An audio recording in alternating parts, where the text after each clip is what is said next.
Maulid bid'ah, taksiyah bid'ah, zikir berjamaah bid'ah, Isra Mi'raj bid'ah. Kenapa? Tidak ada pada zaman Nabi. Tidak ada pada zaman Nabi. Bid'ah, bid'ah, masuk neraka. Nenekmu punya neraka, kasih masuki juga surga, bos. Kan luas itu surga, muat semua kita. Kalau kau tidak mau kami di tengah, biarlah kami di pinggir. Jangan tuduh kita neraka. Sakitnya tuh di sini. Masa kita cinta kepada Nabi dengan maulid kau bilang bid'ah hanya alasan tidak ada pada zaman Nabi? Kalau begitu, jangan kau pakai mic ceramah. Kenapa tidak ada mic pada zaman Nabi? Oleh karena itu jangan kita.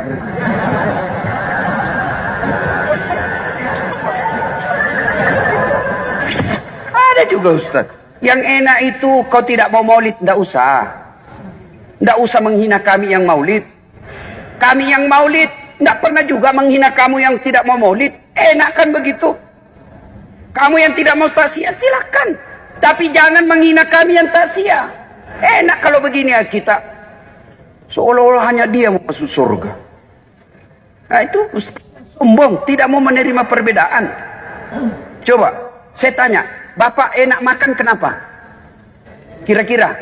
Karena gigi kita beda-beda. Ada gigi seri, bagian motong-motong. Ada gigi taring, bagian merobek. Makanya kalau bapak makan ayam, kan tidak dikasih gini. Ada bagian geraham yang menghancurkan. Coba kalau semua gigi kita gigi seri, kapan habisnya makan kacang? Apa? Yang ketawa, saya serius ini bos. Itulah enaknya perbedaan ya. Nah, jangan sombong gara-gara ilmu. Saya kalau ada ustadz sombong sekali kalau soal ilmu, saya tanya saja, apa artinya alif lam mim? Masih mau kok? Apa alif lam mim saja kok tidak tahu artinya? Mau sombong petantang petenteng.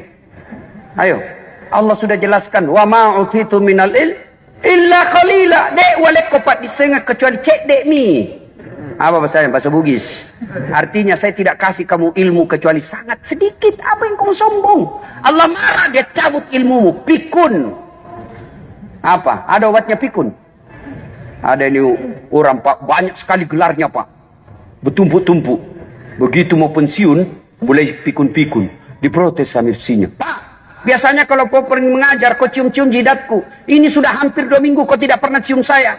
Langsung dia bilang suaminya, astagfirullah. Berarti siapa saya cium selama ini? Ternyata pembantunya dia cium. Tapi kalau sudah dengar begini, jangan juga modus pak. Tidak besok didapat sama pembantunya, didapat sama anaknya. Saya kira mamamu nak. Pret. Jangan sombong gara-gara ilmu. Adik-adik, silakan belajar agama, tapi jangan sombong setelah kau punya ilmu. Ini bukan banyak ini anak-anak sekarang yang katanya hijrah. Ya, baru belajar Islam 3 bulan. Itu pun melalui YouTube. Baru 2 menit habis kuotanya. Di Instagram kau belajar agama, memang ada hadisnya, tapi 1 menit itu apa yang bisa dijelaskan di Instagram? Orang belajar fikih itu harus lengkapi dengan sejarah hukum Islam. Di mana Nabi ucapkan hadis itu? Beda ketika Nabi di Mekah, beda ketika di Madinah, beda ketika beliau di rumahnya, beda ketika dalam suasana perang. Itu yang tidak dipelajari di Instagram. Maka pahami tapi jangan didoktrin. Itu enak kan kalau kita belajar agama. Dulu saya pak, waktu belajar agama, rasa-rasanya saya sendiri mau masuk surga. Lihat perempuan aja tidak mau pak. Kerama begini terus. Ternyata setelah saya dapat ilmu, tapat saja, yang penting jangan kau nafsu. Tatap. Jadi kalau ada suka begini berarti tinggi nafsunya. Ayo. 2. Penyebab datangnya sombong. Apa? Bertambahnya pangkat jabatan. Jangan sombong gara-gara anggota DPR. Kau jadi anggota DPR karena kau dipilih oleh rakyat. Wabillahi taufiq wa hidayah. Keluar kau dari istana. Kamu sombong dengan pangkat jabatan, titipan. Kau tentara, polisi, kau sombong. Apa kau tidak bisa lawan? Pensiun. Lawan itu pensiun. Biar kau sepupu 1 kali sama presiden, pensiun, keluar, tongkat komando, kasih lagi sama juniormu. Jangan menghina rakyat ketika kau jadi pejabat, karena saatnya tiba kau jadi akan rakyat sendiri. Apalagi yang membuat sombong? Apa? Harta. Wih, jangan sombong gara-gara fulus. Allah marah. Belajar dari Palu, Donggala. Saya pernah diundang ceramah sama orang kaya di Palu, Pak. Kaya betul. Begitu selesai tsunami saya datang, dia hidup di bawah tenda. Apa yang kita mau sombongkan dengan harta? Allah marah. Oke, rumahmu masih bewa, kau belum masuk megah, kau punya deposito 7 miliar, tapi Allah marah. Dititip satu penyakit dalam dirimu, tidak ada bisa kau makan. Ada orang depositonya 7 miliar, rumahnya mewah, tapi berhadapan meja makan, apa dia pikir? Asam urat, kolesterol, ginjal, lemak, dilarang makan nasi. 7 miliar duitnya, dilarang makan nasi. Sial. Saya diundang pergi ceramah ke Roma, Itali. Tahu Roma, Pak? Tahu Roma, Itali? Tahu Cikampek terus belok kiri. Hari kedua saya dikasih pizza dengan roti. Saya bilang, apa ini, saya perut bugis, tidak mempan kalau tidak ketemu nasi. Carikan saya nasi, kau siksa saya. Roti aja, pizza. Apa ini pizza? Makanan apa ini? Baru 2 hari tidak makan nasi, tersiksa. Maka saudara-saudara saya kalian, jangan sombong gara-gara harta. Belajar dari Korun. Banyak duitnya, ditanya sama orang waktu itu, ya Korun, kau dapat dari mana ini harta? Banyak betul pemberian Allah kepadamu. Apa jawab Korun dengan sombongnya? Ini tidak ada urusan dengan Allah. Ini ikhtiar saya, ini usaha saya, ini proyek saya, ini pekerjaan saya. Bukan rezeki dari Allah. Marah Allah, ditenggelamkan Korun dengan harta-hartanya. Yang keempat, penyebab orang sombong, bertambahnya ibadah. Nah ini anak-anak hijrah. Adik-adik, hijrah itu bukan sekedar pelihara jenggot. Hijrah itu bukan sekedar celana jengkreng. Hijrah itu bukan sekedar afwan, akhi, jazakallah, khaifah halak. Bukan sekedar itu, bos. Saya pun dihinanya di medsos saya. Saya sampai dimaki-maki. Apa ini dasar? Bicara-bicara sunnah. Kok tidak laksanakan sunnah sebelah? Mohon maaf dek, kenapa aku bilang saya tidak laksanakan sunnah? Buktinya apa? Buktinya kau tidak pelihara jenggot. Mau diapa kalau tidak mau tumbuh? Gara-gara jenggot dia marah-marah sama saya. Saya mau tapi kan tidak mau tumbuh, bos. Sudah aku kasih minyak, tidak mau, malah gatal. Ya sudah, ini takdirku. Saya pelihara sunnah yang lain. Yang bapak punya jenggot, ya pelihara sunnah jenggot. Saya pelihara yang lain, kan banyak sunnah. Bapak punya jenggot, punya ini, ya pelihara. Bapak tidak punya jenggot, tapi punya keberanian kawin lagi, itu juga sunnah. Kalau berani, ya, marah ibu-ibu. Banyak, dia bilang, banyak jalan menuju surga, Ustaz. Memang banyak, tapi macet. Ini jalur tol. Dia bilang, sakit hati Ustaz, sakit hati. Memang sakit hati karena hadiahnya surga. Kalau tidak sakit hati, tidak berat, hadiahnya cukup kipas angin. Bapak, saudara-saudara sekalian, yang menyebabkan Anda sombong bertambahnya amal. Ya, sombong, kata Allah, ada 3 temannya setan di dunia. Bayangkan, temannya setan, Pak. Temannya setan. Satu di antaranya, kata Allah, ghaniyun mutakabbir, orang kaya yang sombong, kaya harta sombong, kaya jabatan sombong, kaya pangkat sombong, kaya wajah sombong, kaya terkenal sombong, temannya setan. Tapi orang masih maklum, ya kaya, dia jabatan tinggi, cakep, ganteng, terkenal, ya pantaslah, tapi temannya setan, ya pantas, tapi orang masih bilang pantas. Tapi sudah miskin, pengangguran, tidak pernah sholat, jelek mukanya, bau keteknya, busuk mulutnya, sombong lagi. Hei, bukan temannya setan, kau sudah jadi setan, cilaka. Ayo. Ya. Orang yang berhasil puasa, hilang rasa sombongnya. Kalau bapak sudah 30 hari Ramadan masih sombong, nganggap remeh, puasa bapak hanya mendapat lapar dan dahaga, sekedar gugur kewajiban. Yang kedua, orang yang takwa itu taqaf. Apa itu? Qanaah. Apa itu qanaah? Merasa cukup dengan apa yang dimilikinya. Ini sumber ketenangan, Pak. Imam Al-Ghazali menjelaskan, kalau kau mau tenang hidupmu, urusan dunia lihat ke bawah, urusan akhirat lihat ke atas. Artinya operasionalnya, itu saja. Pegawai honor gajinya cuma 2 juta 1 bulan, tapi tiap Jumat ada semen sumbangannya 2 sak. Masa saya yang gaji saya 7 juta 1 bulan tidak pernah nyumbang? Ini namanya urusan dunia, urusan akhirat lihat ke atas. Urusan dunia lihat ke bawah. Punya mobil, alhamdulillah saya punya mobil. Tetanggaku cuma motor. Yang punya motor, alhamdulillah meskipun jelek, yang penting motor. Tetanggaku cuma sepeda. Punya sepeda, alhamdulillah bisa menggayu. Tetanggaku jalan kaki kemana-mana. Yang jalan kaki, alhamdulillah masih sehat. Tetanggaku lumpuh. Yang lumpuh, alhamdulillah tetanggaku kemarin meninggal. Tenang perasaan, Pak. Tapi kalau dibalik, yang lumpuh lihat orang jalan, stres dia, Pak. Yang jalan lihat punya motor, stres lagi, Pak. Yang punya motor lihat punya mobil, yang punya mobil lihat lagi mau 2. Maka tidak pernah dia bersyukur. Kenapa orang banyak di penjara? Karena dia tidak mensyukuri apa yang dimiliki.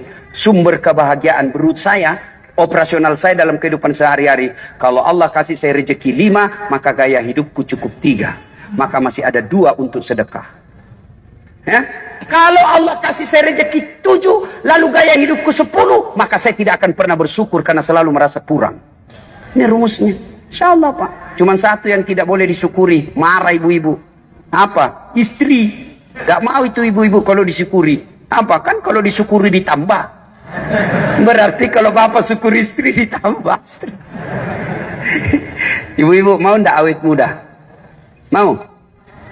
Kalau ibu-ibu mau awet muda, harus ada yang temani ibu di rumah. Lain yang masak, lain yang ke pasar, lain yang mencuci. Kan enak. Kalau ibu sendiri borongan, cepat tua ibu.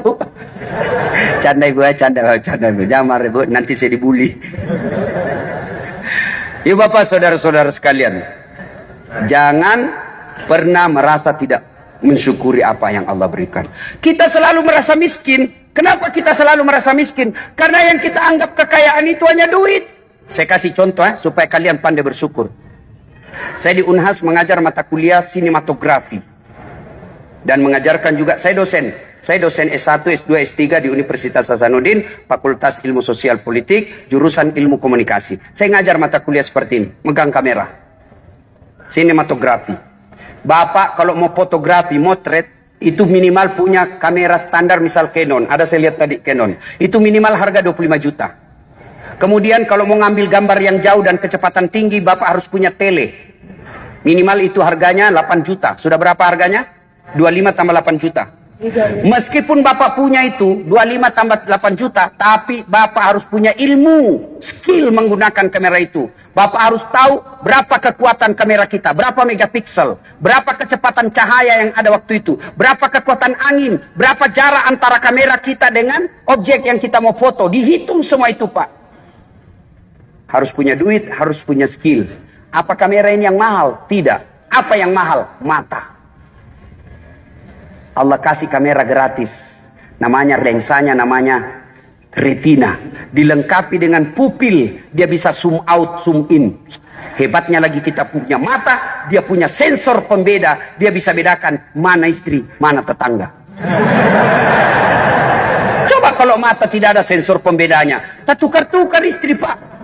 Kenapa malam minggu lain-lain rasanya ini? Wih, ternyata pembantu, Pak.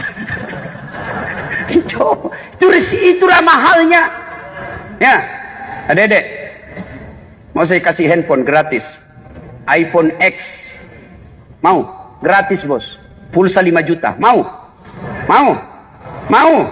Tapi begitu saya kasih langsung tuli. Apa? Mana yang mau tadi? Apa gunanya handphone kalau kau sudah tuli? Halo? Hai, rusak lagi nih HP. Halo? Buka HP rusak telingamu, bos. Artinya, yang mahal bukan handphone, yang mahal bukan seluler, tapi apa yang mahal? Telinga Allah kasih, bagus lagi. Dia bisa bedakan mana bunyi handphone, mana bunyi kentut. Dan tidak perlu kursus membedakan bunyi kentut. Tidak perlu, itu lengkap, Pak. Dia bisa bedakan mana bunyi jauh, mana bunyi dekat. Itu tidak perlu kursus, otomatis Allah lengkapi. Hebatnya lagi tempatnya. kiri kanan. Bapak pernah bayangkan bagaimana seandainya telinga satu di bawah pantat?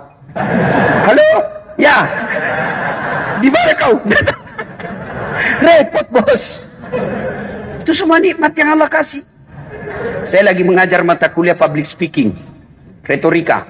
Wih, tiba-tiba ada perempuan praktikum, kaget saya. Kenapa gigimu? Ada kawatnya, Pak. Dulu saya di kampung, pagar yang dikawat. Ini gigi dikawat, Pak. Wih, apa itu, Dek? Ustaz enggak gaul. Ayo, apa itu? Apa namanya? Behel. Oh, behel. Apa itu? Behel. Saya bilang, mahal itu, Dek. Dia bilang, ini 18 juta, Ustaz. 18 juta satu kali umroh. Disimpan aja di giginya, Pak. Satu kali umroh, Pak. Saya bilang, ya sini kau dulu. Kau kira itu gigimu mahal? Bukan behelmu yang mahal. Apa? Allah kasih kau gigi gratis. Coba kalau tidak ada gigimu, apa kau mau kawat? Berarti yang mahal itu bukan kawat besi. Yang mahal Allah kasih gigi gratis. Saya pernah tanya dokter gigi, berapa itu tanam gigi palsu? Bukan yang dibuka-buka ya. Tanam gigi palsu, truk. 20 juta satu biji. Allah kasih 32 gratis. Tidak perlu bayar, bos. Apa lagi? Mau kaya langsung, Pak. Punya langsung 2 miliar. Mau? Mau? Saya bantu, Pak. Mau? Mulai takut ya. Mau? Jual kau punya jantung. RRC-nya, Taiwan. Itu harga jantung uang Indonesia 2 miliar lebih, Pak. Mau lagi? Ginjal. Bapak makan coto, sop saudara, kondro, mie. Bapak taunya masuk, tidak bisa dipisahkan oleh mata. Mana racun, mana yang tidak. Demi Allah yang Bapak makan ada racunnya. Siapa yang memisahkan racun? Ginjal. Kalau dia racun, dia keluarkan melalui napas, melalui keringat, melalui pintu depan, pintu belakang. Kalau dia racun. Kalau dia manfaat, dia distribusi ke seluruh tubuh. Itulah ginjal. Makanya kalau ada orang sakit ginjal, hitam badannya. Kenapa? Penuh racun, tidak bisa lagi dipisahkan. Berapa harga ginjal, Pak, di Cina? 680 juta uang Indonesia. Ya, jual jantungmu sama ginjalmu. Langsung kau kaya, Pak. Langsung 2 miliar uangmu. Tapi mati. Apalagi yang membuat kalian miskin? Berapa transfernya Ronaldo? Lionel Messi. Siapa yang tahu nilai transfernya? Muhammad Salah. Lebih 1 triliun. Lebih 1 triliun. Pernah lihat uang 1 triliun? Pernah? Jangankan lihat, Pak. Saya bayangkan saja punya, tidak pernah. Apa yang mahal? Bukan karena dia jago Ronaldo. Bukan karena jago Lionel Messi. Tapi apa? Karena Allah kasih lutut yang bisa bergerak. Lutut yang bisa goyang-goyang. Coba kalau lututnya tidak bisa goyang. Mana main sepak bola begini, Pak? Tidak bisa, bos. Maka adik-adik sekalian, jangan kalian pernah merasa miskin. Jangan kalian pernah merasa miskin. Kentut aja, Pak. Ada teman saya ke Singapura, lebih 300 juta duitnya habis untuk operasi bisa kentut. Kalian sekandai bisa kentut seenak-enaknya saja. Coba. Maka itulah sehingga Allah selalu menyindir kita dalam Al-Quran. Fabi ayyi ala'i rabb. Kuri apa yang Allah berikan. Coba lihat orang yang berpuasa. Coba lihat adik-adik sekalian kalau kita mau buka puasa. Rasanya mau dimakan semua itu makanan di depan kita. Tapi begitu masuk 2 biji kurma, 1 teguk air, masuk teh panas, hilang semua nafsu kita. Itulah nafsu yang tak terbatas. Yang keempat, kedua, karena waktu sudah habis. Sudah habis ya, sampai jam 6 ya. Ya, insya Allah lain waktu dan kesempatan kita akan lanjutkan.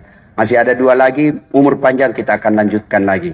Ya, karena saya dikasih waktu sampai pukul 6.00. 6 sore, mati saya.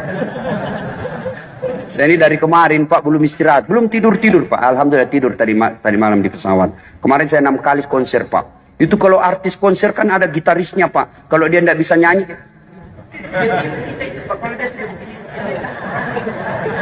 kalau kita ustadz konser tunggal, bos. Tidak ada benda anak-anak, konser tunggal, Pak. Main sendiri. Nah, saya kemarin itu, saya kalau bicara sama anak muda dakwah, saya bilang dakwah, saya bilang konser. Karena kalau bilang dakwah dia takut, Pak. Neraka lagi diceritain. Maka ada, ya, kemarin saya 6 kali konser. Kemarin ya, ini dari konser. Jadi kalau ditambah lagi sampai maghrib, bisa mamanya cek menderita di rumah. Bukan saya, mamanya cek. Dia bilang, sudah lobet, suamiku pulang. Kalau masih mau dengar ceramah saya, silakan simak Tablik Akbar Damai Indonesia Aku TV One setiap hari Sabtu atau Ahad pukul 13 siang sampai dengan pukul 14. Itu kan lama nunggunya, Pak. Nah, ada cara pintas. Gimana caranya? Ambil HP-nya, buka aplikasi YouTube. Tulis nama saya, Dasat Latif. Dasat Latif. Tag paling atas, keluar ceramah saya ratusan. Sudah itu jangan lupa kasih tanda begini. Like and share, subscribe. Jangan kasih begini, bos. Nggak enak masa ceramah kau kasih begini. Kau kasih begini, nah cari kau malaikat pencabut nyawa. Masa ceramah kau kasih begini. Kalau dangdut oke lah. Kau nggak suka ya sudahlah. Jangan begini aja. Cuma cepat habis kuotamu itu ke 1 jam ceramah saya. Maka saya sediakan yang tidak menguras kuota. Namanya Cersi. Ceramah singkat. 1 menit. Gimana caranya, Ustaz? Follow saya di Instagram. Dasat Latif 1212. Dasat Latif 1212. Sudah ku follow, Ustaz. Sudah ku tag. Tidak mau terputar ceramahnya. Hakul yakin tidak ada kuotamu. Maka aku beli pulsa dulu, bos. Bapak, demikian mudah-mudahan ada manfaat. Sebelum kita akhiri,